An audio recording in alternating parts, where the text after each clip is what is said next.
What is up, guys? This is your boy Zilla, and welcome to today's episode as I'll be giving my official predictions on UFC 253.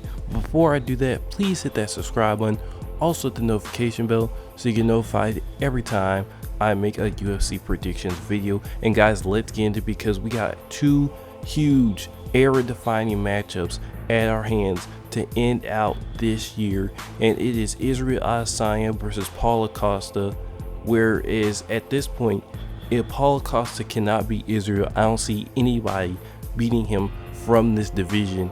And on the other side, we are going to crown a new light heavyweight champion in the era now preceding Jon Jones, from what a lot of people feel like the rightful champion, Dominic Reyes, taking on the scorching hot contender Jan Blachowicz, in a matchup that is going to define both of these guys' careers. So we got two pivotal matchups that are going to shape probably the next 2 to 3 years of the UFC's history. So now let's start with the co-main event matchup, Jan Blachowicz versus Dominic Reyes, and let's break down what these fighters need to do in order to win this era-defining fight between the two. And we're going to start with the person that would be seen as more the contender in this situation, Jan Blachowicz. He knocked out Corey Anderson, in which I predicted was going to happen. He could have knocked out Thiago Santos. This guy is a very underrated fighter, how he's able to slip very hard punches and have surprise knockouts on his opponents. And Jan Blachowicz has just had a tear as of late. He knocked out Luke Rockhold. I think he battled Jacare Souza, I believe, to a decision victory. So Jan Blachowicz has really been coming up in this division, and he can stand with the best of them, only being knocked out once by Thiago Santos. And in this matchup, what does he need to do to win against this championship level fighter in Dominic Reyes, who's already proven his stripes against the greatest fighter of all time, Jon Jones? I think he needs to stick in the mid-range of Dominic Reyes. Dominic Reyes is going to want to come in and outside of Jan Blachowicz range, use his physicality and great movement to stick and dodge, just like he did in the Jon Jones fight, because he already knows Jan Blachowicz has the power to put him away, so he doesn't want to leave anything to chance by keep slipping with him in the mid-range. So Jan Blachowicz is going to have to control that in-between space, because as long as he's in between that, it presents a danger to Dominic Reyes. And what he also has to watch out for is his clinch. He's going to want to clinch him with his bigger physical body to try and neutralize Jan Blachowicz power and his sneaky slips and punches. So he's either going to be too close for Jan Blachowicz to do anything and kind of lean on him and get him tired so he can start slipping a little bit better, or he's going to be too far away, picking it off from a distance. So he's going to be trying to move in and out that middle area where Jan Blachowicz cannot have an effect on him. Whereas Jan Blachowicz, as the aggressor, needs to be moving into him, closing the range just enough where if he's being advanced, he's advancing in the clinch and getting Dominic Reyes up against the cage, or he's in just that space where it's going to be hard for Dominic Reyes to move out of without eating an exorbitant big shot. So that's what he wants to do to kind of stop on the movement front, hit him with a couple of leg kicks to maybe hurt that movement and add that extra weapon inside there, which we don't usually see Jan Blachowicz do. But I think if he adds that layer of leg kicks to help, stifle Dominic Reyes' great movement and footwork, he's going to have a much better chance of beating him up like he did Corey Anderson, even though I think Dominic Reyes is way more of a superior athlete than Corey Anderson, which is why Jan Blachowicz is going to have his work cut out for him in this championship fight. But what is Dominic Reyes, as really some people see him as the true light heavyweight champion? What does he need to do to go down the official record books as a champion? In this fight, Jan Blachowicz is going to be a power puncher that stays very flat-footed and doesn't move a lot. Dominic Reyes is going to have to stick in and out of that range, use that to his advantage, that he's not going to be moving and being very active, to try and stay there and counter what Dominic Reyes is doing. So moving in and out of Jan's range to the point where he cannot get a lock on you, because early in the fight he needs to dirty box, which is something that Jan Blachowicz, he could do pretty well, but to the degree against somebody like Dominic Reyes, he needs to do that. He doesn't need to be in the little midsection where Jan Blachowicz can wind up a punch and really hit him hard and hit him with a knockout blow. He needs to stay either outside of his range, picking him off, force Jan Blachowicz to come closer, clinch with him, push him up against the fence, and get very physical with the dirty boxing to make sure he does not have an opportunity to really get a chance to hit you in the head or slip a very hard punch against you. And another thing I want to address about Dominic Reyes' strategies, he's going to have to pace himself throughout this fight, because Jan Blachowicz is not going to have a lot of activity on his side. He likes to have subtlety and surprise punches. Yes, he's going to be a little bit active, but feet-wise, he's not going to be moving too much. Whereas Dominic Reyes is going to be moving around the octagon, trying to get good angles on Jan Blachowicz.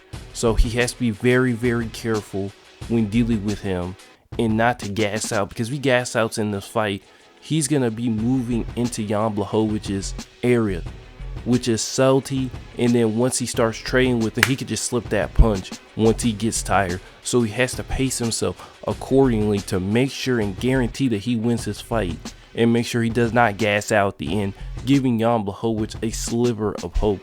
But who do I think is going to win this fight? And if I had to make a prediction, I'm going to have to say Dominic Reyes.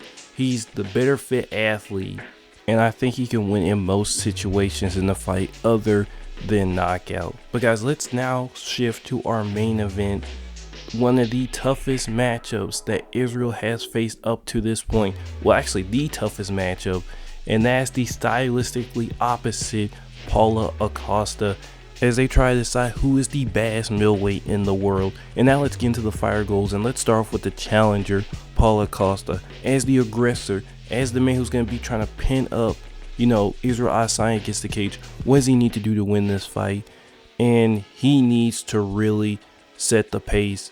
Israel Adesanya is going to throw a lot of strikes. He's going to be moving backwards nearly the whole fight or in neutral range. Paulo Acosta's got to really bring it to him with the stand-up.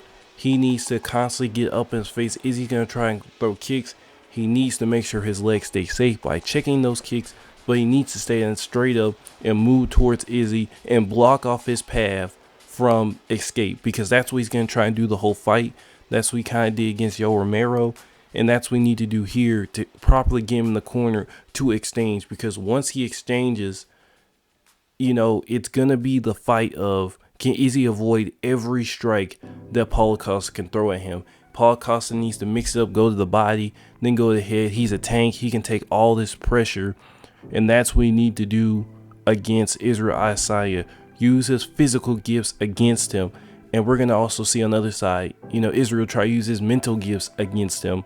So to try and accurately line him up, throw maybe a little leg kicks to make sure he stands still, box straight up, aim for the body if he's trying to move with the head, and constantly throw fakes, because with the fighter like this, he's going to constantly be looking, moving back, moving forward, constantly moving his head off the center line of your punches. So what you want to do, you want to feint, pressure him to a corner, feint, throw punches, and try to land against him, because one of those guesses are probably going to be miscalculated. You're going to hit him. So you need to keep on doing that and make sure Israel's not able to mount any offense. You want to have octagon control.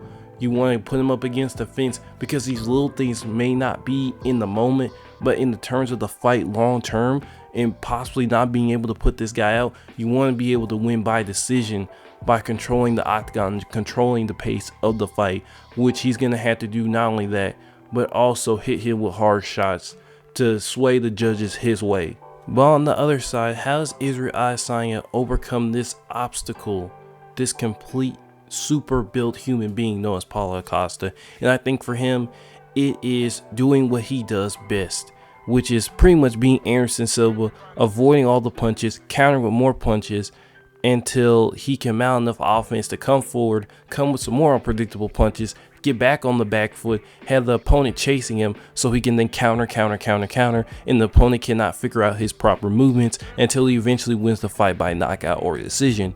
which is what he needs to do. But this presents a very different problem, because what Paul is going to do, he's going to constantly come forward, never going backwards, eat the shots of Israel Adesanya, hoping to get him in the corner so he could give it back to him when he cannot possibly move out of the way of his punches.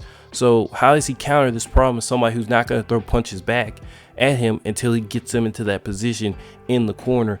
And the thing is that Israel Adesanya is going to have to do a Dominic Reyes in this fight, and that is stick and move. Throw leg kick, 1-2 leg kick, void punch, move out the way, and get in the center of the octagon.